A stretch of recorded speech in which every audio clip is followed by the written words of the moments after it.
Hey, what is going on, everyone? This is your boy Tanveer Sai, the Bengal Dragon. Make sure to hit that like, subscribe, and bell notification buttons, as your support really helps me remain motivated to keep making these type of videos.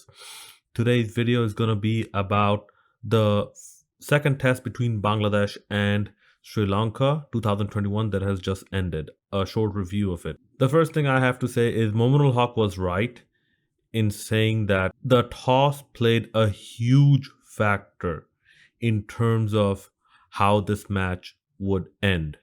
And for teams that are so closely ranked, something as significant as the toss would actually be a very influential factor that could not be discounted.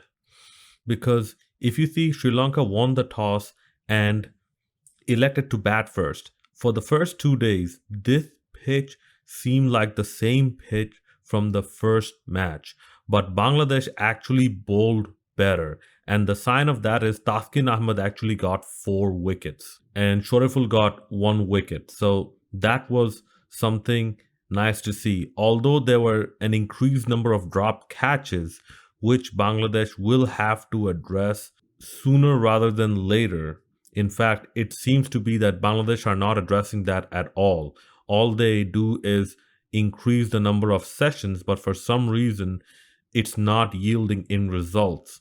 So maybe some type of reflex training is not out of the question, because something like Mahendra Singh Dhoni and whatnot, he used to actually box, or he used to do boxing training, and that was part of the reason why his wrists were so good and his reflexes are so good as well. Because if you're in boxing and MMA, your reflexes have to be very good. And also, it builds a type of toughness in you.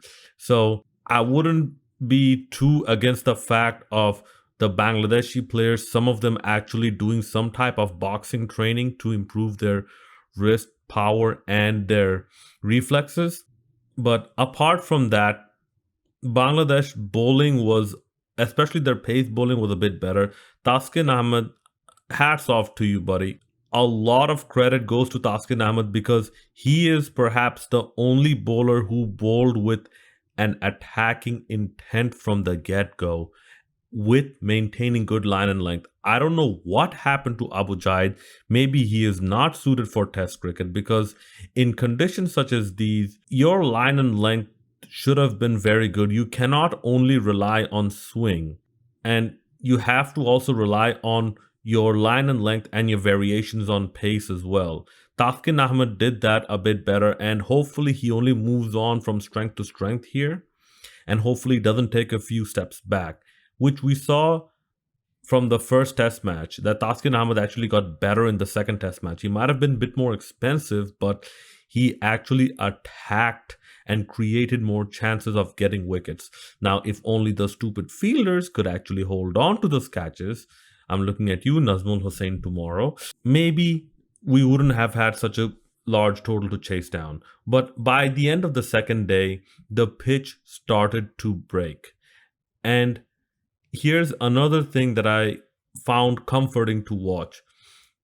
Bangladesh came out with an attacking intent, and this was something very good to see. It needs to be fine-tuned, however, because you cannot be too attacking, but you cannot be too defensive as well.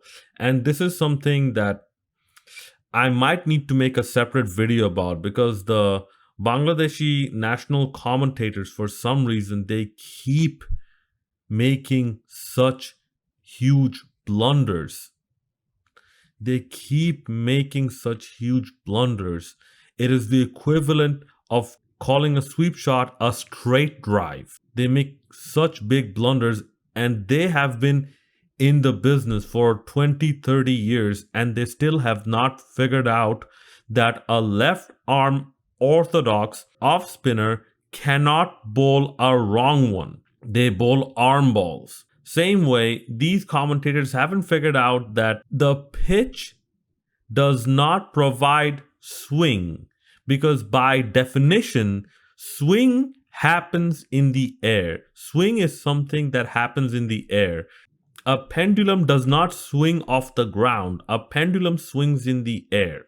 It was incredibly embarrassing to hear the Bangladeshi commentators make such huge blunders. Anyways, this approach of Bangladesh coming out attacking was a good one, but like I said, it needs to be fine tuned in terms of its efficiency and in terms of its timing and in terms of its amount. And also, their defensive technique needs to be improved because they probably saw from the previous test matches that when Bangladesh or other teams go on the defensive in a very spin friendly condition, that is when wickets fall. And if you look at especially the second innings and even the first innings, a lot of the times the Bangladeshi batsmen, the prominent batsmen, got into a lot of trouble trying to play a defensive shot. Their approach cannot be one of that A.V. de Villiers playing, I believe, 300 balls for only 30 runs or something along those lines. Those happen only once in a blue moon. That is not the convention. That is an exception. That is not the ordinary. So, getting back to the second innings now of Sri Lanka, see, and here's my problem with Taijul Islam. In the first innings, he barely performed. Only when the wicket turns, Taijul Islam is successful in performing. But credit where it is due, it is good to see that Taijul Islam actually started to learn that he needs to change even his bowling lineup, like bowling release point. Because you saw some of the deliveries, Taijul Islam came as wide of the wicket as he can, just as much as Shakib Al Hasan. And he got a wicket or two. He got results. Taijul Islam needs to do this more often and learn how to do this even when the wicket is not providing any turn. Mehdi Hasan Miraz, I'm sorry, but yeah, he is in the side as a bowling all-rounder. Maybe Bangladesh needs to find another prominent spinner as well. And this is what happens when you build a team around one person, build a team around Shakib Al Hasan, and that one person is so good that he makes almost the rest of the team look like they don't even belong in the same dressing room as him. They belong in a dressing room that is inferior in quality to him. So that is what happens. And this test match was extremely important. And even there is an ODI series coming up. If Shakib and Mustafiz are unable to play that ODI series, I would not be bothered because Bangladesh needs this experience to play without Shakib and Mustafiz. This puts more pressure on especially the youngsters, and the youngsters need to withstand the pressure and learn how to fight back. So the second innings, Sri Lanka were 197 for or 192 for 9, I believe, all out.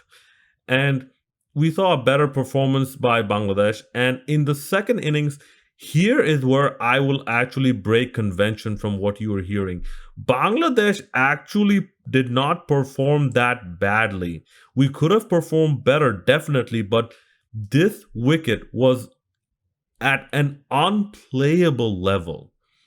The ball was turning from outside of off to outside of leg on almost every occasion. And given that, Bangladesh actually made 227, which was more than Sri Lanka made in their second innings when the wicket was not turning as much, especially in day 4 and day 5. So hats off to Bangladesh for that. And also, their approach was something that was good, but it needs to be better executed and it needs to be more fine-tuned. You cannot attack every ball. You cannot defend every ball. There needs to be a very healthy balance. But the overall outcome is that you have to keep the bowlers guessing extremely, and you cannot let the bowlers dominate you.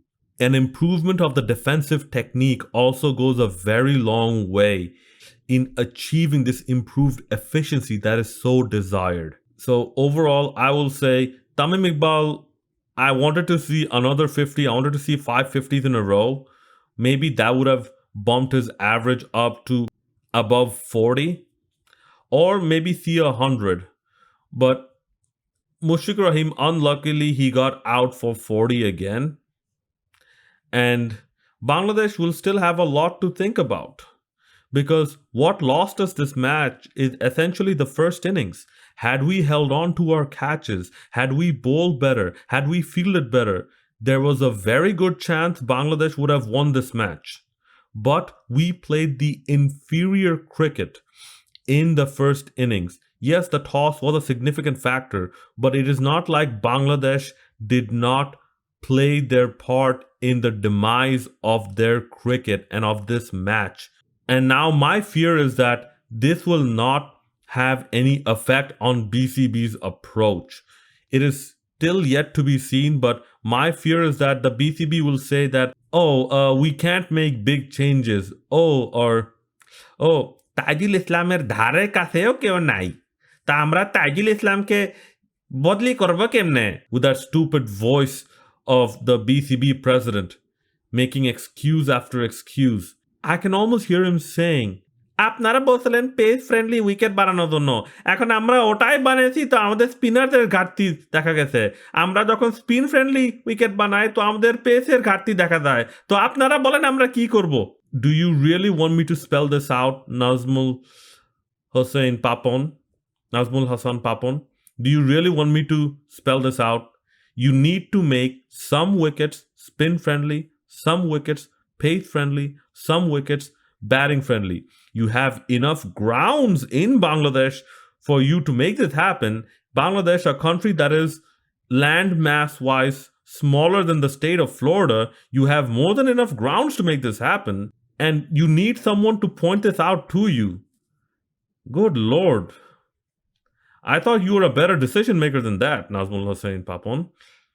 Anyways, those are my thoughts of this match. Please do let me know what you thought about this match in the comment section below. And as always, hit that like, subscribe, and bell notification buttons, as I can use your support to keep me motivated to making these videos. This is your boy Tanveer Saad, the Bengal Dragon, signing out. The Bengali version will be coming shortly.